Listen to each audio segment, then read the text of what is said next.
There's more information in your brochure. We won't turn this into a training, but I do want to talk about the different trainings formats that we have as you're thinking about how you can bring this message out to your communities. So our standard training is a free 1-hour volunteer-led training. We come out to you, and we teach it in multiple languages, including Tagalog. And it's ideal for sort of a workplace setting or any type of community meeting that you have. The next level is the train the trainer, which is really ideal and actually how we were able to reach as many people as we could.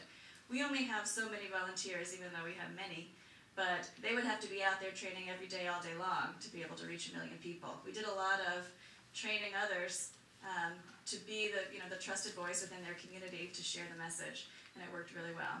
So we'd be happy to train you all to go out and do that. We have some quick and easy versions for the digital age. We've got our 1-minute preparedness announcements and emails. The announcements were actually a series of 1-minute announcements that students read over the loudspeaker at their school. And it was a silly sort of banter back and forth between two students. One was the prepared guy, one was the not so prepared guy. And it's so important when it actually is coming peer-to-peer at that age. And we can do that version in emails that you could send out 1 a day for 2 weeks to get the message out.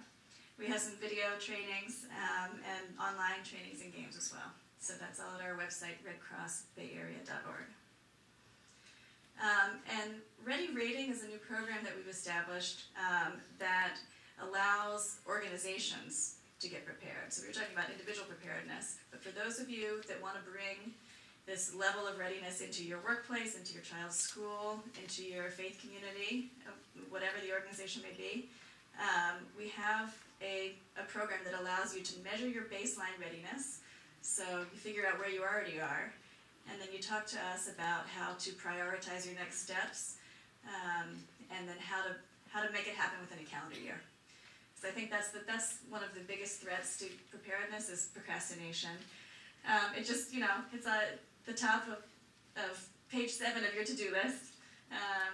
But if you're ever going to do it, I just say do it now. And in terms of the materials that are on your table, if you're ever planning to take those 3 steps to preparedness, do it this weekend.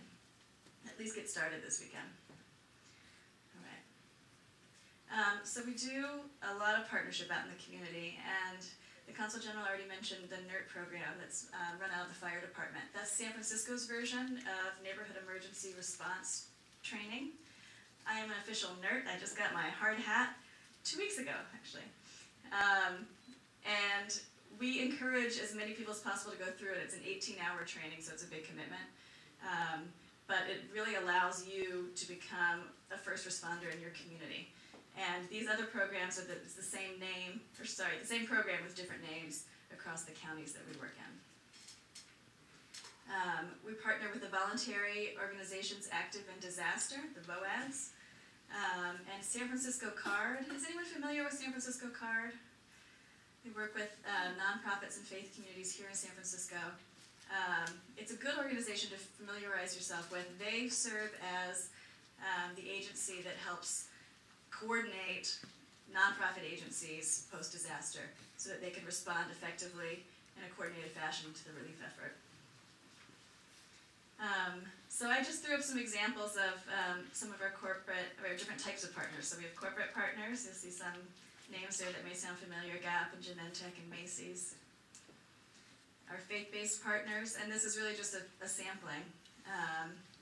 The picture on the bottom there is Michael Pappas from the San Francisco Interfaith Council, another organization here in San Francisco that would be of great use to faith communities trying to organize around preparedness. Our youth partners, we've got a lot of great programs internally within the Red Cross.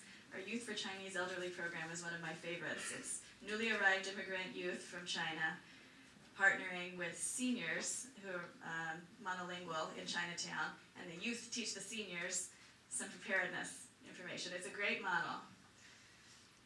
With colleges and universities, you have to sort of shake it up for college-age students. So we have a program called Storm the Dorms, and the resident assistants, the RAs, teach all of their residents on the floor how to get prepared in a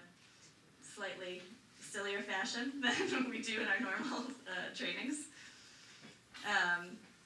We do a lot of partnering with the sports teams and getting information up on the jumbotrons and getting whistle keychain type things out in the hands of the fans. Boy, let me tell you, the fans love whistles. So we staple the whistle to our brochure, so they have to take the brochure when they take the whistle. But one important point about that is that it's really important for the disaster preparedness message to be seen in all of these places that you wouldn't ordinarily think to see it. I mean, that's when people start paying attention, is when it's sort of normalized in a sense. It's not, you know, somebody with a bomb shelter in the backyard or someone who carries an oxygen tank around in the trunk of their car. We do have some volunteers that do that. But for most of us, you know, we're not going to go to that extreme. But it's important to say, I'm doing it, John's doing it, we're all doing it, why aren't you doing it? We've got the healthcare partners. I think there was one on there that I wanted to comment about. The Western Pacific Renal Network, that last one. They provide dialysis. It's a dialysis clinic. And you know, they just started thinking what's going to happen to us and what's going to happen to our patients who rely on electricity to live. They have to come in every other day and go through the dialysis process.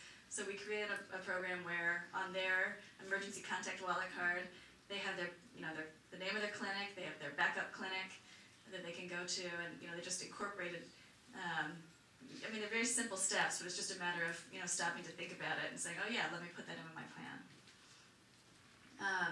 So it's very important to us to make sure that we are reaching the diverse ethnic communities that are represented here in the Bay Area, and which is why I was so thankful that the Consul General was able to take that leadership role within the Philippine American community. I just put down some of the partners that represent some of the major partnerships that we have, and it makes my day very interesting, actually, because I'm here today, and tomorrow I'll be marching in the Gay Pride Parade. And actually, so, there's some materials. The CPR information is actually from the Gay Pride Parade. I put it in here because it has a discount for the month of July. But it's a little, you know, that's pucker up for pride is not usually the slogan that we use for CPR training, but it works for that community, and that's really kind of the point, is that let's find something that works for your community. I have already mentioned what the Philippine Consulate has been doing, and I just wanted to mention the Latino consulates have bonded together, and they actually, led by Mexico, they have the preparedness video training looping in their waiting rooms. So as people are waiting to receive services, they're getting trained, and the other consulates followed suit within the Pan Latino. Yeah, and here as well? Let's do it. Okay, that would be wonderful. You know, it's great to capture an audience when they're bored. Just waiting. And I just wanted to show you, I mean, it was a 4-year project getting up to that million trained. And as you can see, I mean, when we started this, we only trained about 79,000 people a year. Last year we trained about 500,000 people. So we were, you know, we're sort of building the infrastructure, and we're ready to go. So if you want to start spreading this word around, we've now have the capacity to do that in a big way. And that survey that I mentioned at the beginning, where 6% of residents had identified that they'd taken the 3 steps, at the end of the 4-year campaign, we've now brought it up to 22% through a collective effort.